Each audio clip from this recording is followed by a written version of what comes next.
Once upon a midnight dreary, well I pondered, weak and weary, over many a quaint and curious volume of forgotten lore. While I nodded, nearly napping, suddenly there came a tapping, as of someone gently rapping at my chamber door. "'Tis some visitor," I muttered, tapping at my chamber door. Only this, and nothing more. Ah, distinctly I remember, it was in the bleak December, and each separate dying ember wrought its ghost upon the floor. Eagerly I wished the morrow, vainly I had sought to borrow from my books surcease of sorrow, sorrow for the lost Lenore, for the rare and radiant maiden whom the angels name Lenore, nameless here forevermore. And the silken, sad, uncertain rustling of each purple curtain thrilled me, filled me with fantastic terrors never felt before, so that now, to still the beating of my heart, I stood repeating, "'Tis some visitor entreating entrance at my chamber door. 'Tis late visitor entreating entrance at my chamber door. This is it, and nothing more." Presently my soul grew stronger, hesitating then no longer. "Sir," said I, or "Madam, truly your forgiveness I implore, but the fact is I was napping, and so gently you came rapping, and so faintly you came tapping at my chamber door, that I scarce was sure I heard you. Here I opened wide the door. Darkness there, and nothing more. Deep into that darkness peering, long I stood there, wondering, fearing, doubting, dreaming dreams no mortal ever dared to dream before. But the silence was unbroken, and the stillness gave no token, and the only word there spoken was the whispered word, "Lenore?" This I whispered, and an echo muttered back the word, "Lenore," merely this, and nothing more.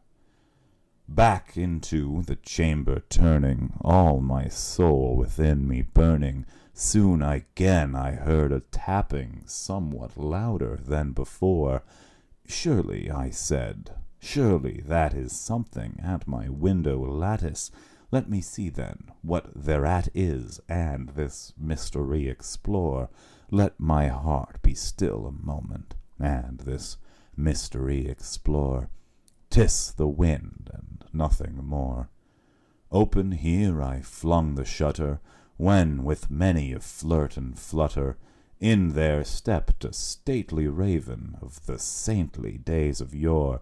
Not the least obeisance made he, not a minute stopped or stayed he, but with mien of lord and lady perched above my chamber door, perched upon a bust of Pallas just above my chamber door, perched and sat, and nothing more. Then this ebony bird beguiling my sad fancy into smiling, by the grave and stern decorum of the countenance it wore. "Though thy crest be shorn and shaven, thou," I said, "art sure no craven, ghastly, grim, and ancient raven, wandering from the nightly shore.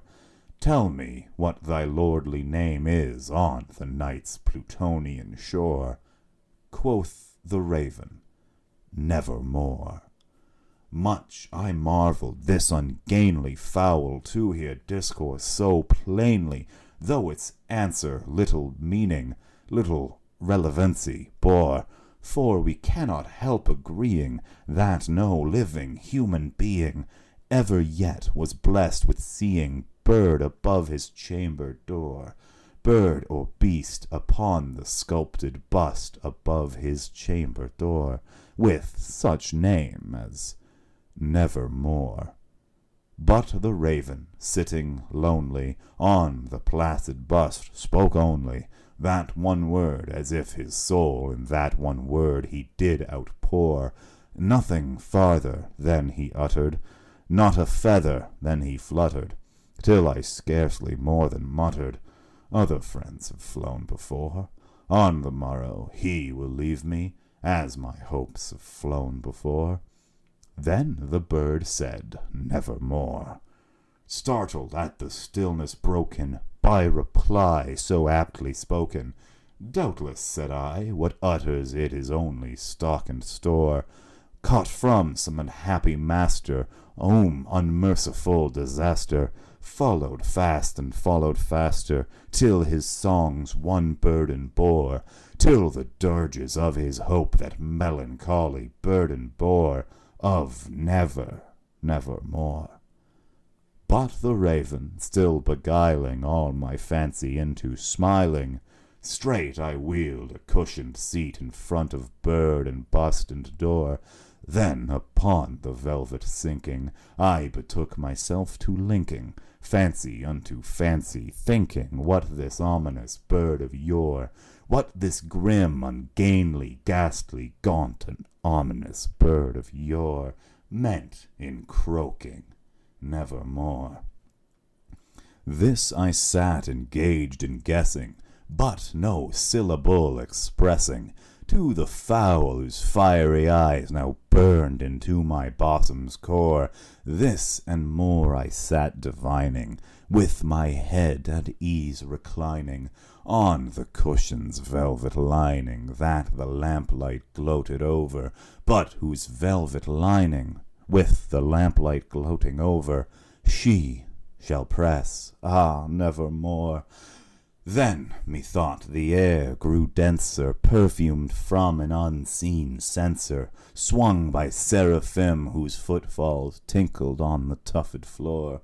Wretch, I cried, thy God hath lent thee, by the angels he hath sent thee, respite and nepenthe from thy memories of Lenore. Quaff, oh quaff this kind nepenthe, and forget this lost Lenore. Quoth the raven, Nevermore. Prophet, said I, thing of evil, prophet still, if bird or devil, whether tempter sent or whether tempest tossed thee here ashore, desolate yet all undaunted, on this desert land enchanted, on this home by horror haunted, tell me, truly I implore, is there balm in Gilead? Tell me, I implore. Quoth the raven, Nevermore. Prophet, said I, thing of evil, prophet still, if bird or devil, by the heaven that bends above us, by the God we both adore, tell this soul with sorrow laden, within the distance Aden, it shall clasp the sainted maiden, whom the angels name Lenore. Clasp, rare and radiant maiden, whom the angels name Lenore. Quoth the raven, Nevermore. Be that word our sign of parting, bird or fiend, I shrieked upstarting, get thee back into the tempest and the night's Plutonian shore. Leave no black plume as a token of the lie thy soul hath spoken. Leave my loneliness unbroken. Quit the bust above my door. Take thy beak from out my heart, and take thy form from off my door. Quoth the raven, Nevermore. And the raven, never flitting, still is sitting on the pallid bust of Pallas just above my chamber door, and his eyes have all the seeming of a demon's that is dreaming, and the lamplight over him streaming throws his shadow on the floor, and my soul from out that shadow that lies floating on the floor shall be lifted nevermore.